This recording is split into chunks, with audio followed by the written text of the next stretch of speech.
Hello everyone, welcome back to the channel Cooks of Mitali. আবারও চলে এসেছি আজকে একটা নতুন রেসিপি নিয়ে।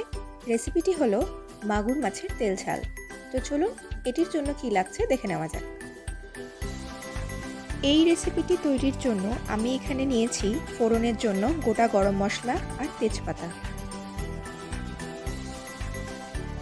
এছাড়াও মশলাগুলো লাগছে লবণ, হলুদ, কাশ্মীরি লঙ্কার গুঁড়ো, জিরে গুঁড়ো, ধনে গুঁড়ো আর গরম মশলা। এছাড়াও আমি নিয়েছি একটা ছোট সাইজের টমেটো কুচি, পেঁয়াজ কুচি আর কয়েকটা কাঁচা লঙ্কা। এছাড়াও লাগছে আদা বাটা আর রসুন বাটা। এখানে আমি মাগুর মাছগুলোকে লবণ আর হলুদ দিয়ে ম্যারিনেট করে রেখেছি। প্রথমে কড়াই গরম হয়ে এলে এতে পরিমাণ মতন তেল দিয়ে নিলাম। এরপর তেলটি গরম হয়ে গেলে এতে এক এক করে মাছগুলোকে ভেজে নেব।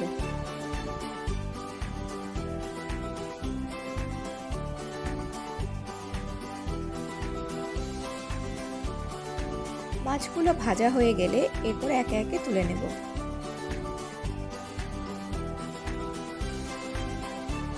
মাছ ভাজা হয়ে গেলে ওই তেলের মধ্যে গরম মশলা ফোড়ন দিয়ে নিলাম।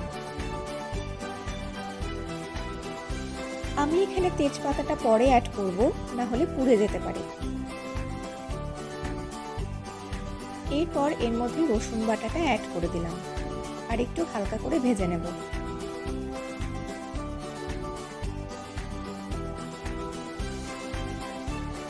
রসুনটা ভাজা হয়ে গেলে এর মধ্যে পেঁয়াজ কুচি অ্যাড করে দিলাম।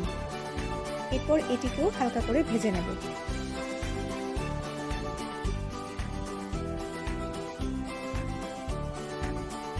এরপর এতে কাঁচা লঙ্কা অ্যাড করে দিলাম।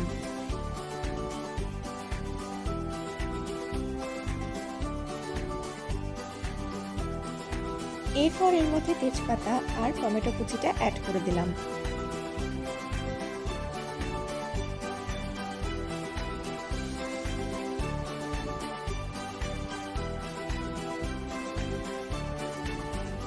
এরপর এর মধ্যে আদা বাটা অ্যাড করে দিলাম।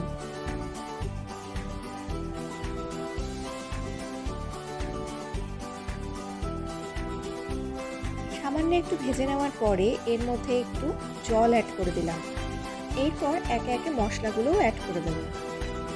জিরে গুঁড়ো, ধনে গুঁড়ো, কাশ্মীরি লঙ্কার গুঁড়ো,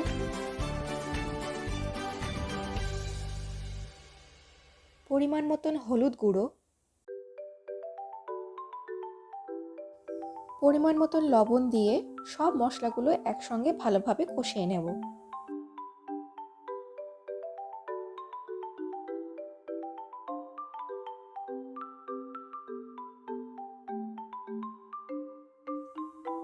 মশলাটা ভালোভাবে কষানো হয়ে গেছে।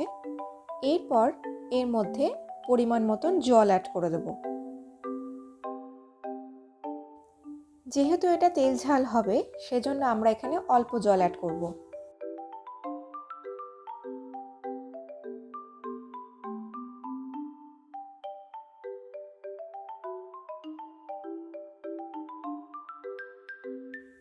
এরপর জলটা হালকা ফুটে গেলে এর মধ্যে ভেজে রাখা মাছগুলোকে অ্যাড করে দেব।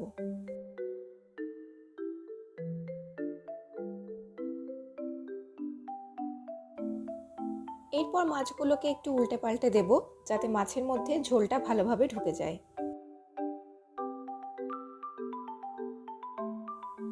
ভালোভাবে ফুটে যাওয়ার পর সব শেষে এতে গরম মশলা অ্যাড করে দিলাম।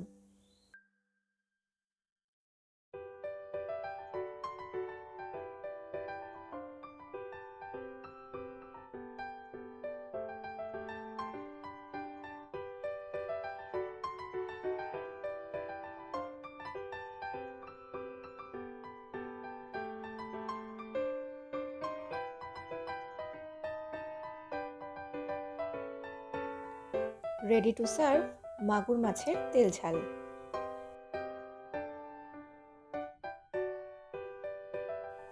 রেসিপিটি কেমন লাগলো অবশ্যই কমেন্ট করে জানাবেন। ভালো লাগলে লাইক আর সাবস্ক্রাইব করবেন। দেখা হচ্ছে অন্য কোনো রেসিপি নিয়ে। Thanks for watching.